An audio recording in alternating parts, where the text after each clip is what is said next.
عقیدے کی حفاظت کرو، اپنے بچوں کو بتاؤ۔ لوگ کہتے ہیں کہ اگر کوئی قادیانی ہمیں مل گیا اور ہم اس کے ساتھ بیٹھ گئے اور اس کے ساتھ ملاقات کر لی اور اس کے ساتھ میل جول کر لیا تو اس سے کیا ہوگا؟ اس بھائی سے ہم یہ پوچھتے ہیں کہ اگر کوئلے کی دکان پر بیٹھ جاؤ تو میرے بھائی میری بہن کوئلے کی کوئلے کی دکان پر کوئلے کی دکان پر کوئلہ کالا ہوتا ہے، اس کا برادہ بھی جھڑتا ہے، تو کوئلے کی دکان پر بیٹھنے سے بھائی کپڑے کا کالا میل آتا ہے کہ نہیں آتا؟ کہتے ہیں کہ آتا ہے۔ اور کتے کے پاس اگر کوئی بیٹھے گا تو کتے کے منہ میں سے رال ٹپکتی ہے، وہ تھوک لگے گا یا نہیں لگے گا؟ تو ایسی ہی دنیا کے ان کتوں کے پاس اگر بیٹھا جائے گا تو وہ جو رال ٹپکتی ہے اور جگہ جگہ وہ گندگی پھیلاتے ہیں تو گھر بھی گندا ہوگا۔ اگر وہ آئے گا، آپ اپنے گھر میں کتا کیوں نہیں رکھتے؟ ان کا گندا ہو جائے گا۔ برابر سے کیوں نہیں گزرتے؟ یوں کا گندا ہو جائے گا۔ کتا ہے، کہیں نہ کہیں چلتے چلتے ٹانگ اٹھا کے پیشاب کر دیتا ہے، تو بچنا پڑتا ہے۔ آپ نے دیکھا ہوگا نا، کتا چلتے چلتے کتا ٹانگ اٹھاتا ہے، ٹانگ اٹھا کے پیشاب کر دیتا ہے۔ تو اب آپ جب کتے کو دیکھیں گے تو آپ بچیں گے۔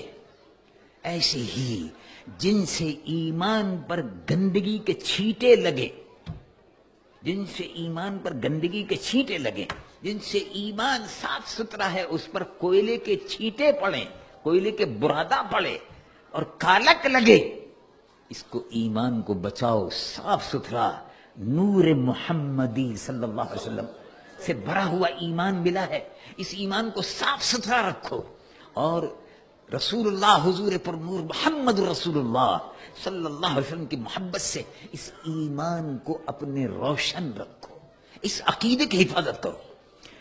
اور اگر صحبت برے لوگوں کی، اسلام کے دشمنوں کی صحبت میں، اور خاص طور سے مرزائی قادیانی رسول اللہ کی نبوت کے دشمن ہیں، دشمنان ختم نبوت سے میل جول سے، ملنے جلنے سے ایمان پر جو دھبے لگ جائیں گے ان سے ایمان کو بچاؤ۔